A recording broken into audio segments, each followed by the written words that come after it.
Welcome to Episode 4, The Roots of Reading, of the Growing Our Future in Weakley County Schools podcast, a production of Weakley County Schools and Forever Communications.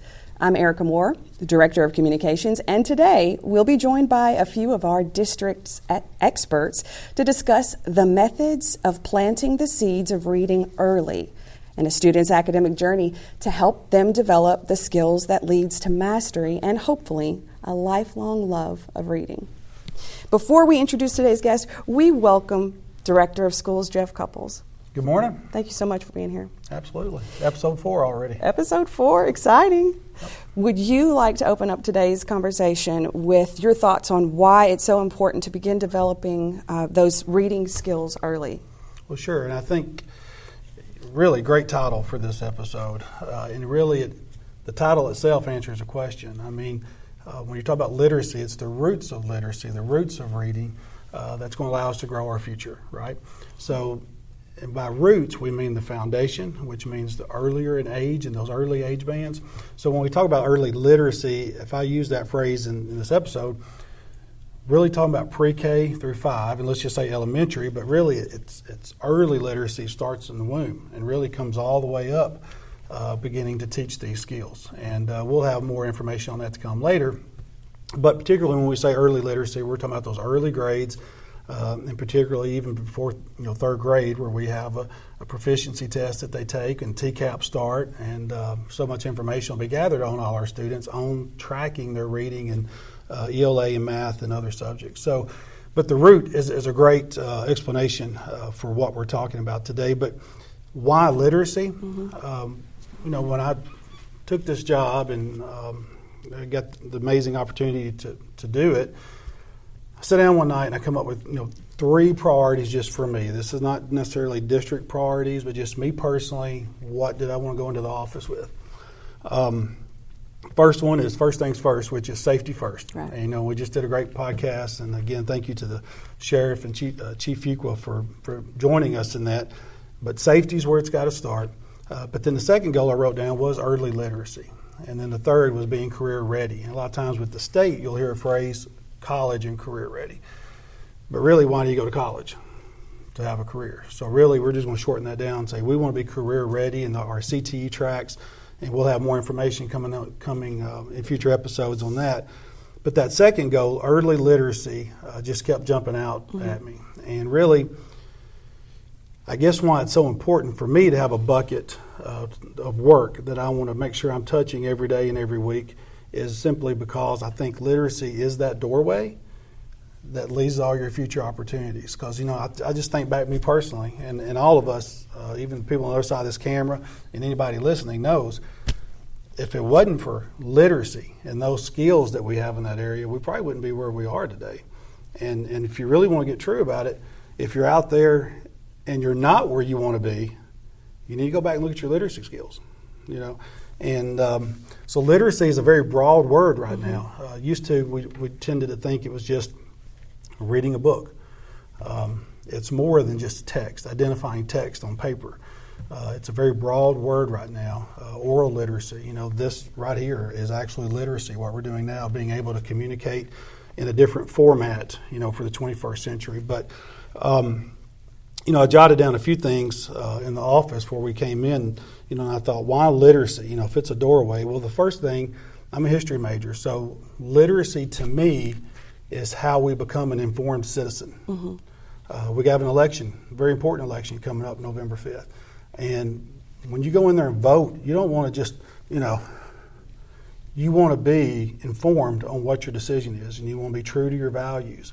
And so you can't do that unless you're able to, specifically in this time and age, cut through everything and read and research and find what the truth is to be able to be an informed citizen. That's not just casting a vote on a ballot, but it's in all things, as far as being a productive citizen in our society.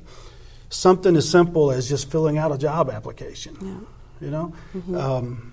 The other day, my son, a few weeks back, had a football injury, so we go into the clinic, and I hand it to him.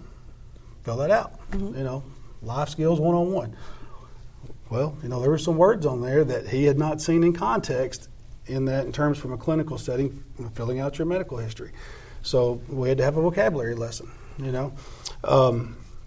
So just filling out applications and paperwork in your day-to-day life, organizing and expressing your thoughts in the email. I'm just thinking from a skill base, we do that all the time nowadays.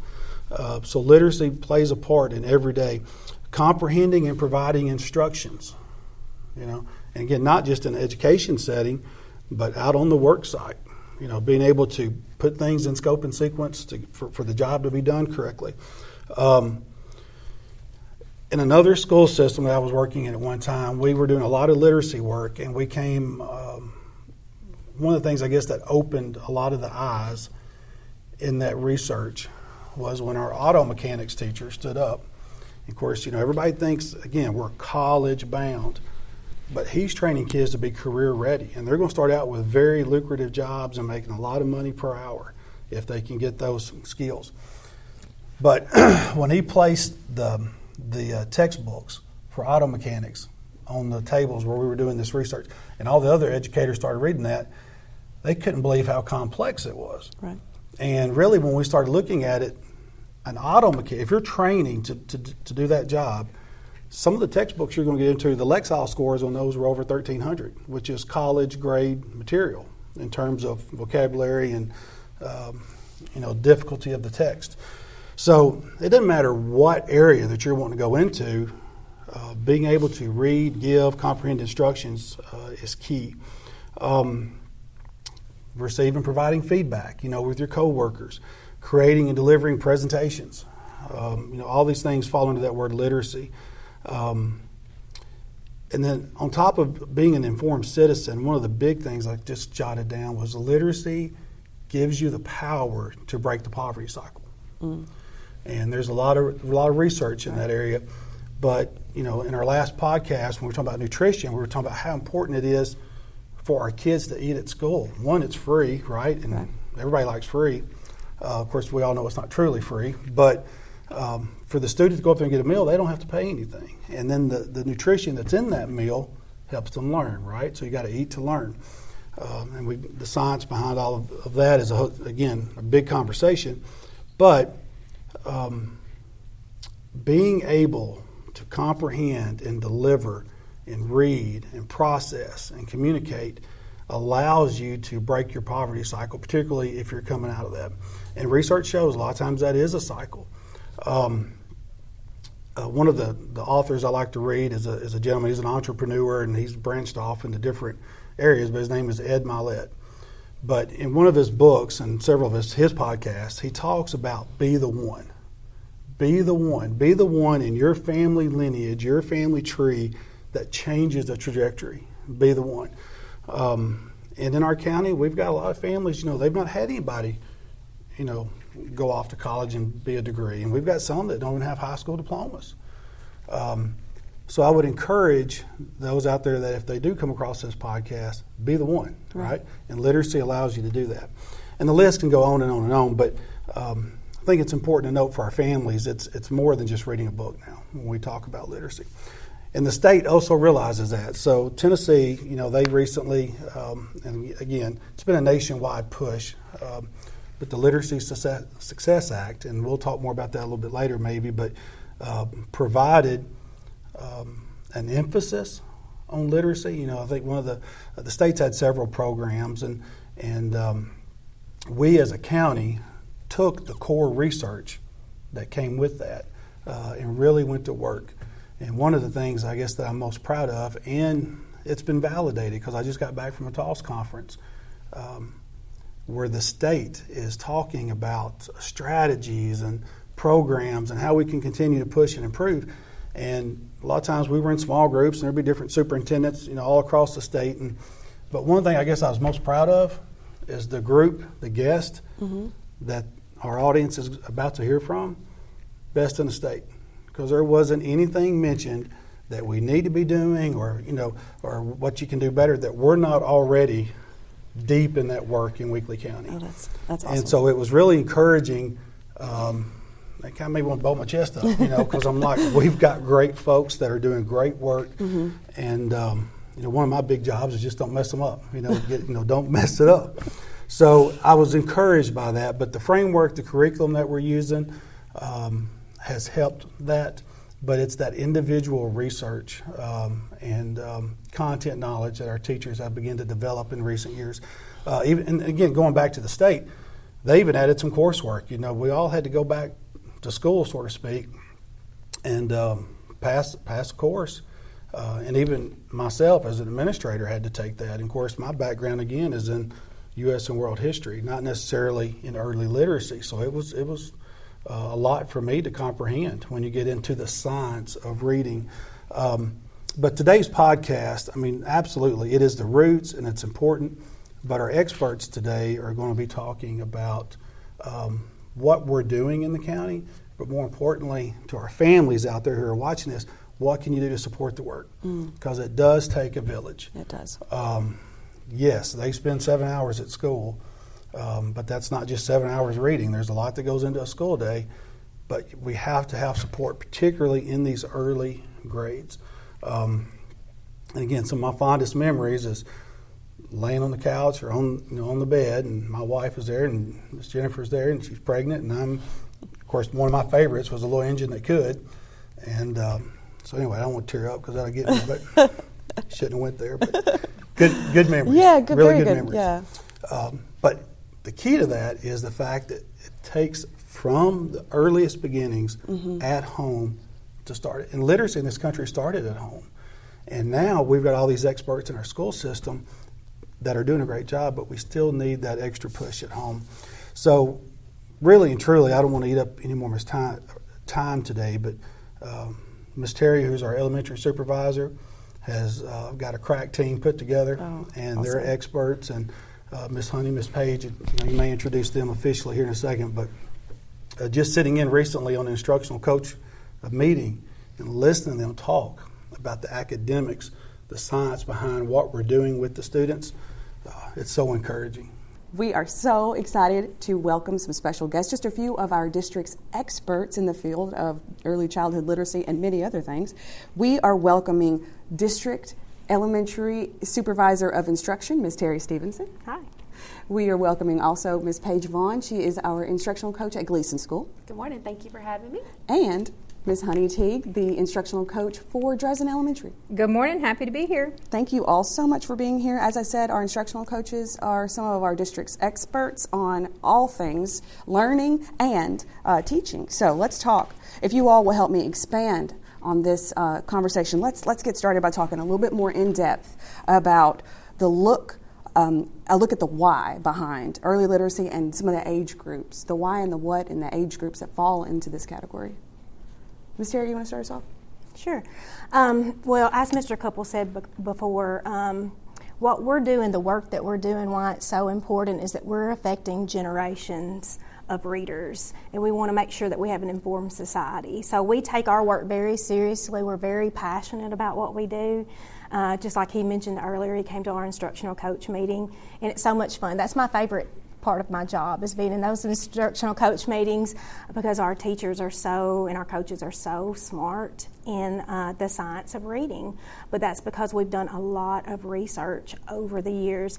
So it started really post-COVID, where we really dug into a lot of the work because we knew that our kids were going to have some skill gaps from being out of school, especially our earliest learners. So we really started doing a lot of research about how the brain learns to read. And so we know that we all have different brains as well. So we started really thinking about differentiating our instruction and how we can meet the needs of all of our learners. So that's where the work started. Our district has 3 instructional goals. We really want to make sure that our teachers know our students and their data sets. It's very important for us to know what our students know, their skills and their standards, because their brains work a little bit differently.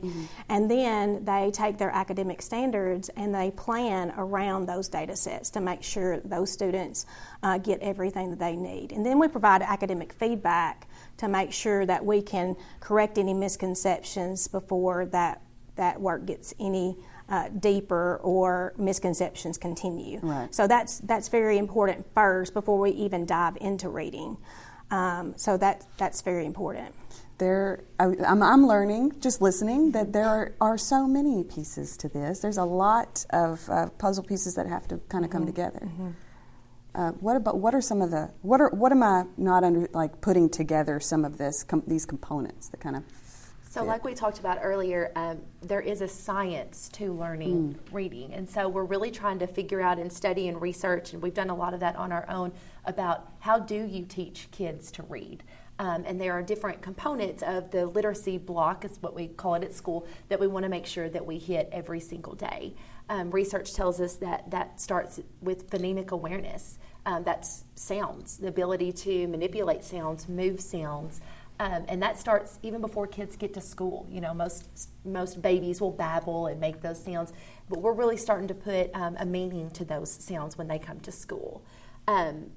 We use a Sounds First curriculum. All of our kindergarten, pre-K through second grade classrooms use a Sounds First curriculum. So students are very, very grounded in that sound work, moving sounds around before they even learn to match letters to those sounds. Right. And that's kind of our foundation where we like to start with those components of reading there. Yes, like Mr. Cupples said, early literacy does begin at home.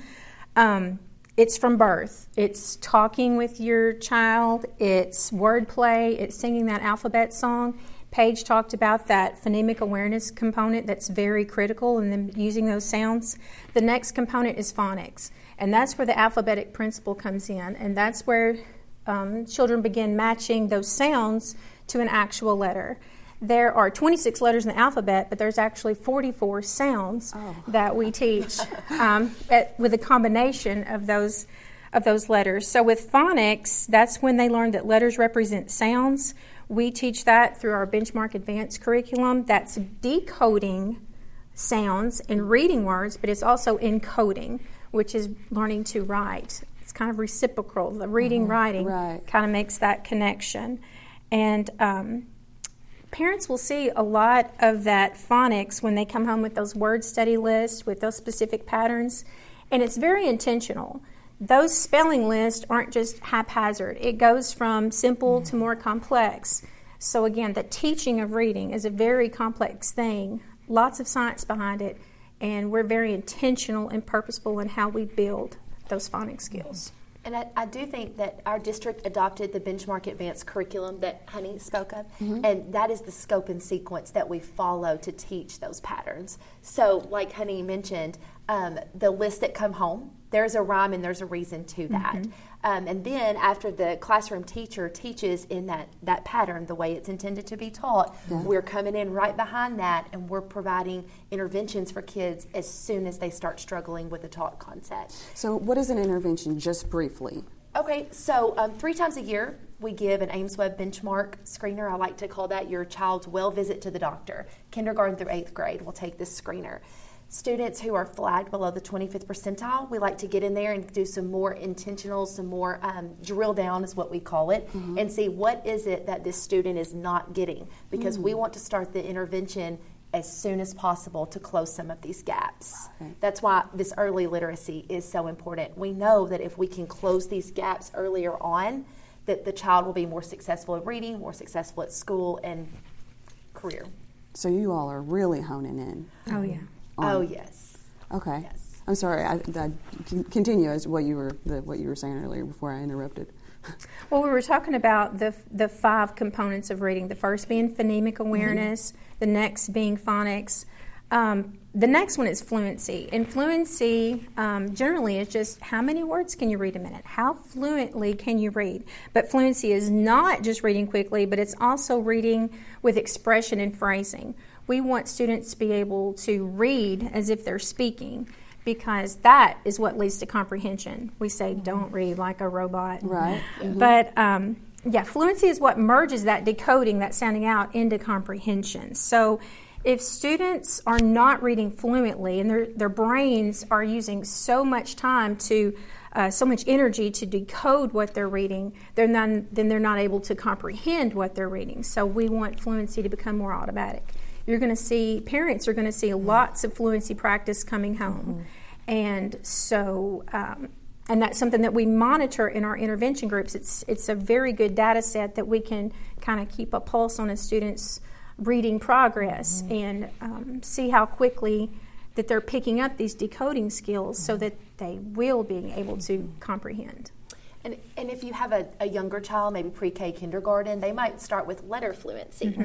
Just how many letters or letter sounds, either one that they can name in a minute. And then that progresses to nonsense word reading, which is actually a skill that we do like for students to use. Sometimes parents will question, like, this is not a real word. We're making sure that student is learning to read by decoding and not just memorizing yet, because we want them to be able to apply that to unknown words.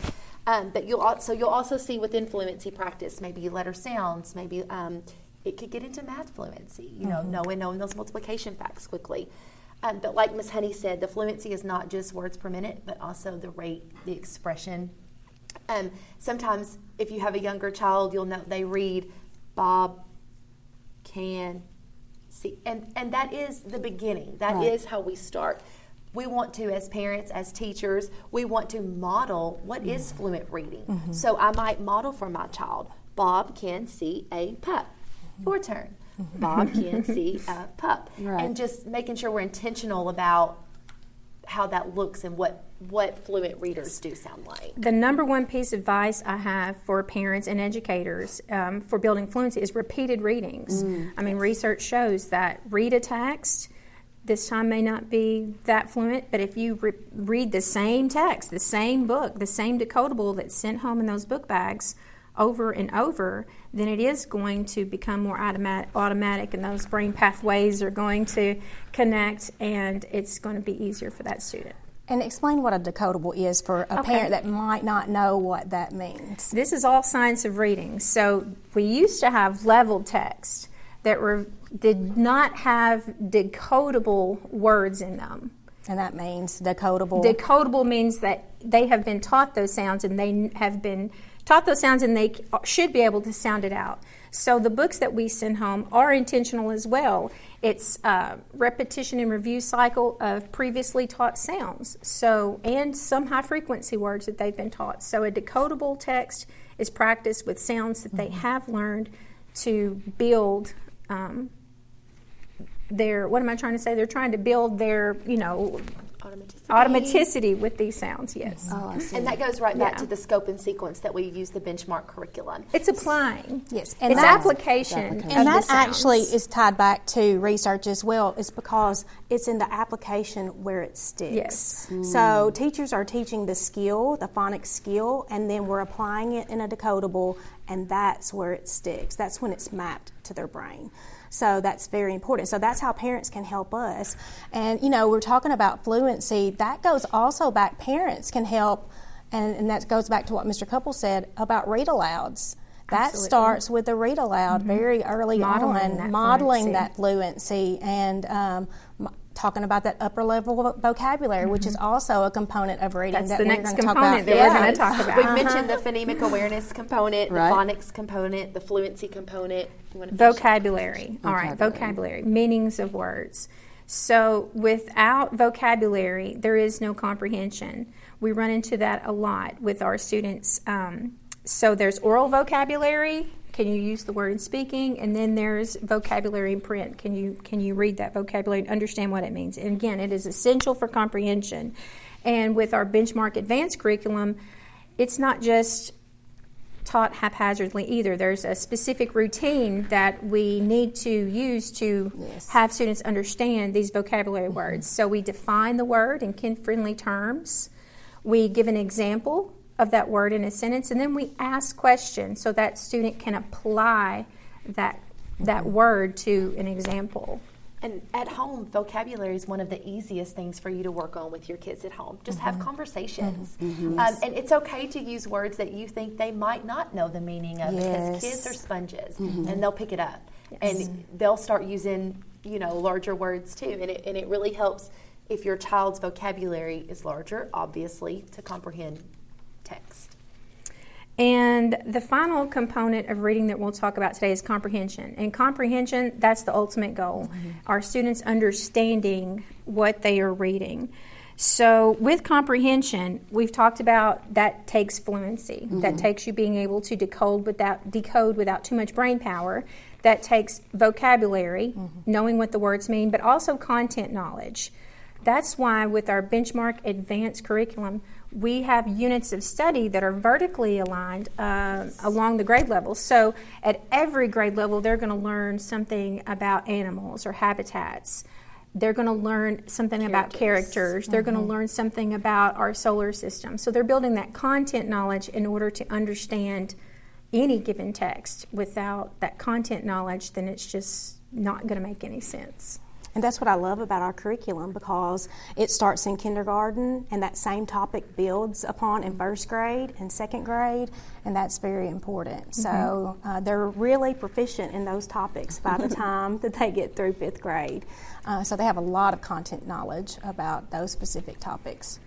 And I can't go without saying that the simple view of reading is just word recognition and language comprehension equals reading comprehension. So students have to be able to recognize words, but then also know the meaning of that word and how it's used in order to comprehend.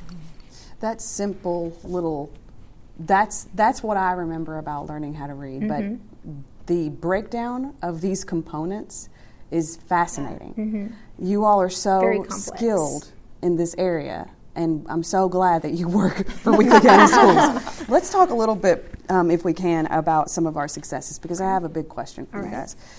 Give me just a second while I run through these. Okay. So the Tennessee Commission on Children and Youth recently released that 2024 Child Profile of Well-Being, and you all know that we ranked 6th highest in the state for education, but we also ranked 61st in children living in poverty. And that report also ranked our district 8th in the state for the highest percentage of graduating seniors who scored 21 or higher on the ACT. Yeah. That's awesome. That's great. But I love the, you know what I mean? 23-24 TCAP EOC achievement data out of 145 districts across Tennessee. Our district ranked, 11th highest in third grade reading scores, 18th highest in fourth grade reading scores, 12th highest in fifth grade reading scores, a pattern here. And of course this year, I have to always talk about our feature in the New York Times Of course. in the same year for standing out in nationwide data for that study that Harvard and Stanford did together for our remarkable recovery efforts in the wake of the learning loss that the nation suffered as a result of the pandemic. In the interest of time, these are just a few of the highlights. You all know that we have many, many more, but what do you think as a district that we can attribute these successes, our district focus on early childhood literacy? Can you speak to that as one of the many roots of these achievements? You know what I mean? I really think that it starts at the top with the leadership that we have. We've referenced the instructional coach meetings before at the beginning of the podcast, but we all have a very close relationship. We're constantly learning, constantly challenging each other. Then we take our work that we have at our meetings. Each school is represented at the instructional coach meeting, and then we go back to our individual schools. We host PLCs, which are professional learning communities, where we really carry this work out with our teachers. And then I think those statistics are straight from our teachers.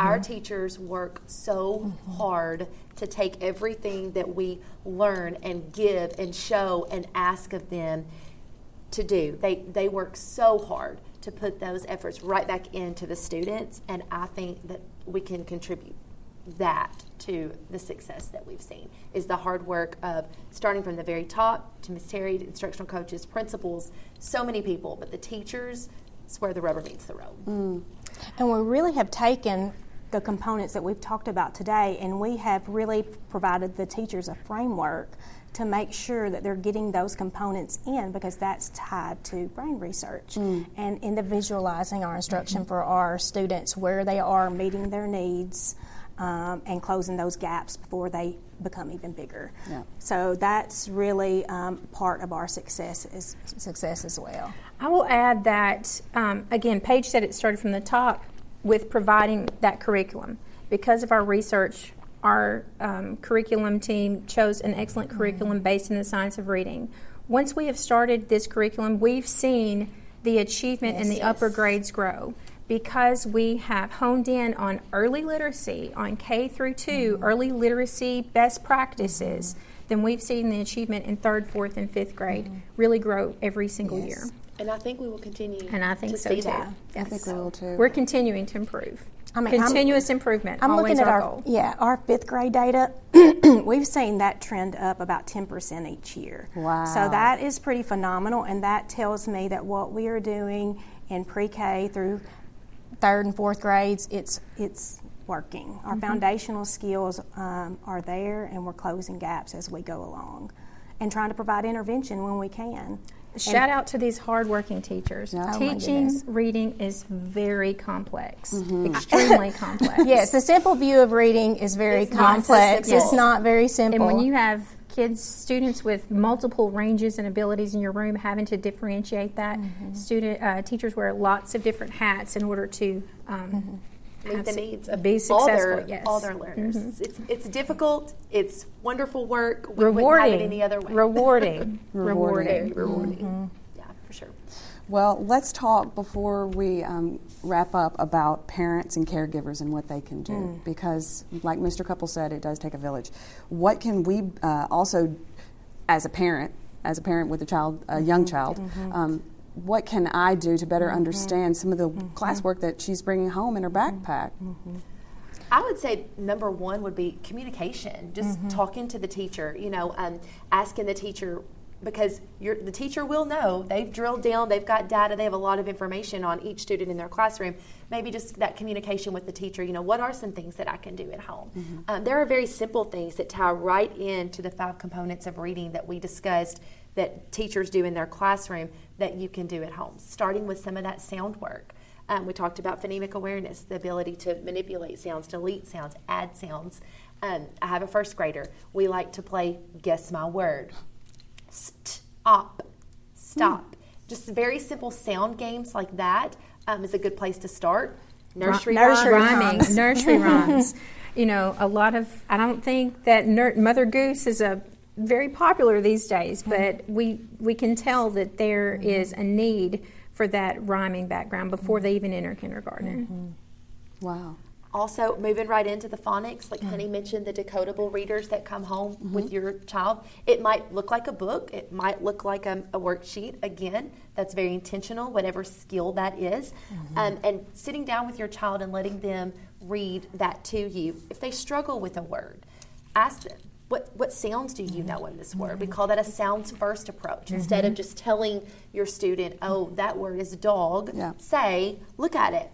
Having your child struggle a little bit and work through that struggle and try before you just tell them the word is something that's very important too. There is no magic pill. It's just reading. If you want to get better at reading, then you read more.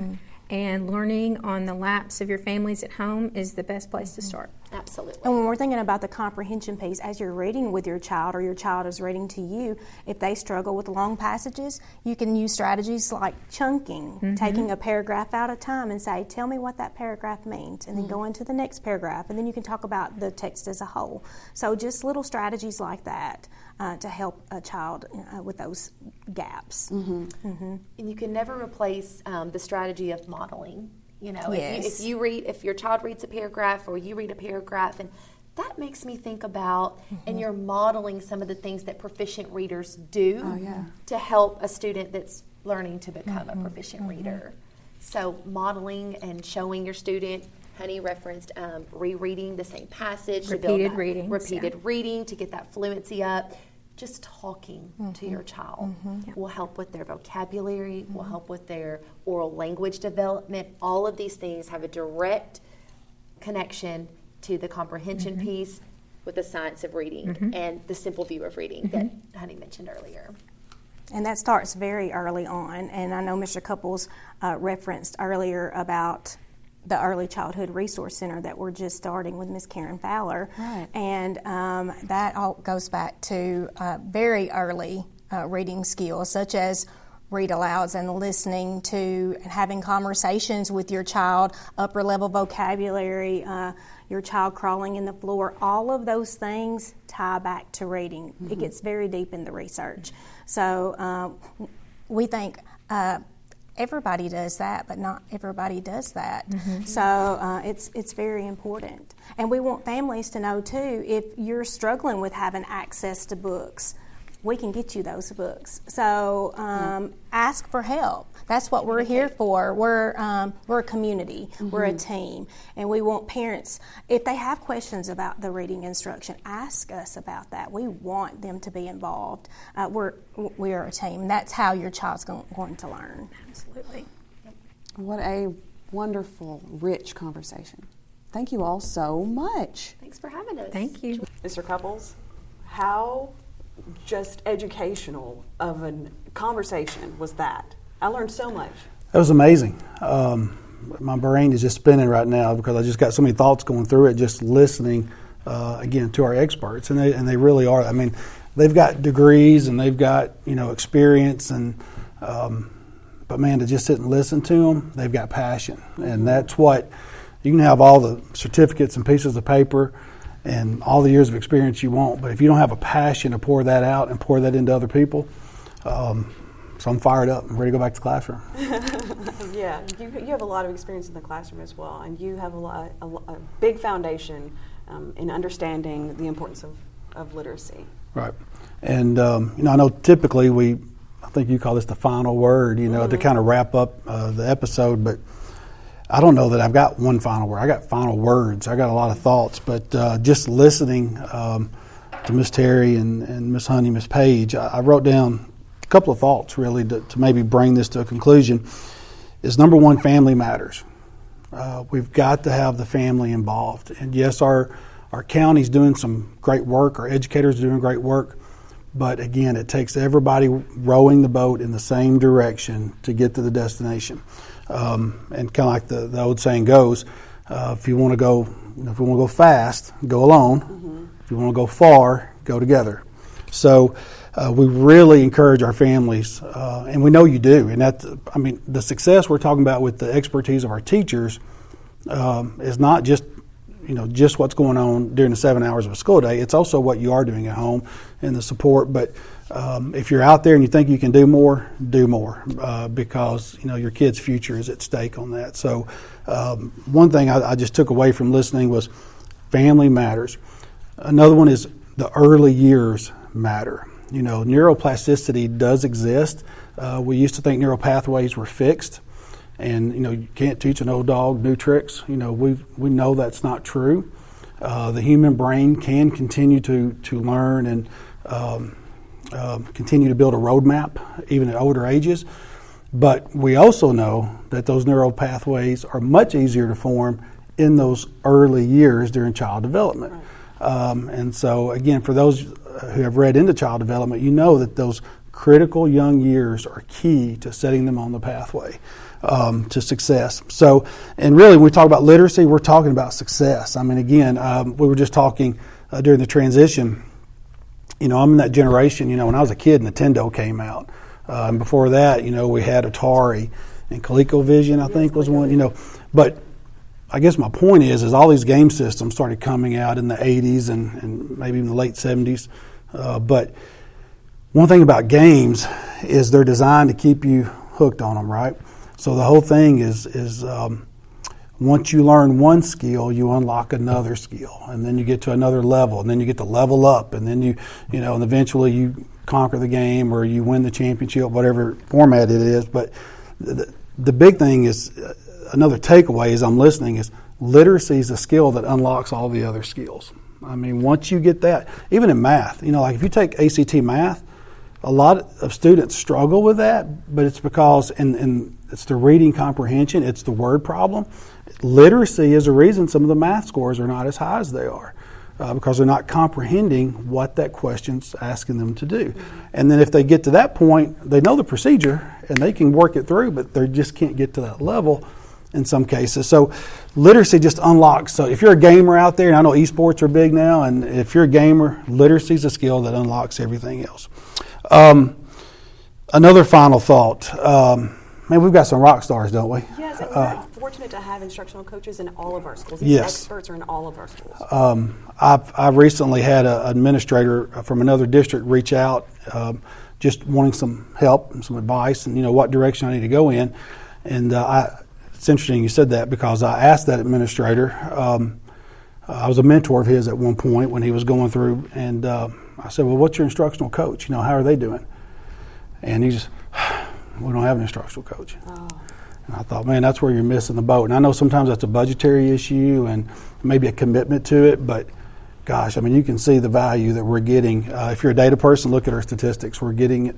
And if you're a relationship person, just go back and watch this, rewind this and watch it again or listen again, and you'll see the relationship piece too. But those instructional coaches are huge. And I think if you're out there and you don't have those, you're missing the boat. But we've got some rocks, and that's that's a sample of what we got across the district. So we've just got great folks, and people make the difference. Another thing, listening to them, I thought about Tom Brady, and I know I'm being random, but when Tom Brady's generally considered out there, one, if not one of the greatest quarterbacks to ever play the game. Again, I'm a former coach. When you listen to him, when he talks about unlocking his skills and getting to the level that he retired at with all the Super Bowls, again, there's no magic pill. It's just fundamentals. And he talks about, I don't do anything that nobody else, it's not that I'm doing it something they're not doing or capable of doing. I'm just doing fundamentals, but I perfect the fundamentals. And how do you get perfect at the basics? Yeah. Reps. So listening to them while ago, earlier in the podcast, I just got to thinking, if you're out there and you listen to some of those components and you get into some of the academic talk, and maybe you're like, that's a little bit over my head, or honestly, we're all just busy, and maybe you don't have time to get into the details of it. Drill it back down to those basics. Just read. Just do the basics. Again, they're going to get taught the decodables and things like that to attack a word and break down a word, maybe just based on the prefix. Just knowing what un means in a prefix is huge when you come across a word you're not familiar with. So they're going to get the decodables, but just do the basics and reps, and you can be the GOAT at reading, just like Tom Brady is as far as quarterbacking. And if you're not a Tom Brady fan, then substitute Peyton Manning.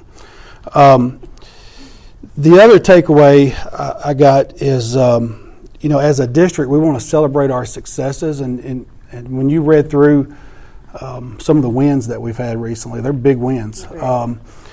So one, we want to celebrate them, but I think it's important both as a school district and as a community, and at the all the way down to the family unit at home. There's still a lot of work to be done.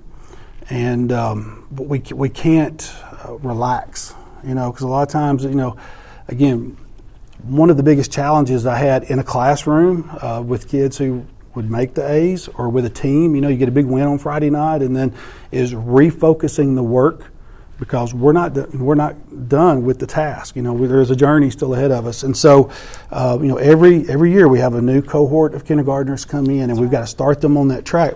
So one, we want to celebrate, but we don't want to relax. And what I mean by that is not rest and recover, both as a student and as an instructor, but that we stay focused on the work to be done. And the good thing about that is it's not new work. We've got a good grasp on the work that needs to be done now. Again, we have a good curriculum. We're continuing to train and perfect the craft that's in the classroom, because there's nothing stronger in making gains than having a great teacher in the classroom. And so one classroom at a time, we're achieving that through training and hiring and retaining just great people. Again, they make the difference. But I think it's also important that if you're out there and you're listening to this, it's not new work. We just have to be consistent in the work. So this is not a new program, or I think we've broke the code a little bit. Now we've just got to be consistent in how we achieve that. And if we do that, then we'll get what we're really after, which is growth, that core value, that it's not about how you read today. That's just a snapshot. It's about you read a little bit better today, you're going to read a little bit better tomorrow, and then the growth over time, those reps, you're going to grow as an individual, and all of those skills in the future will be unlocked for you, and you'll have those opportunities. So that was a lot of final words, but man, it was encouraging to listen to our experts. It sure was. Really good stuff. Thanks a lot. Thank you. Remember, you can always find us on demand at Google Podcast. You can find us on Spotify or Apple or wherever you find your favorite podcast. But you can also find us on Weakley County Schools YouTube and on our website, weakleycountyschools.com. Join us next time for more insightful conversations on the Growing Our Future in Weakley County Schools podcast. Thanks so much.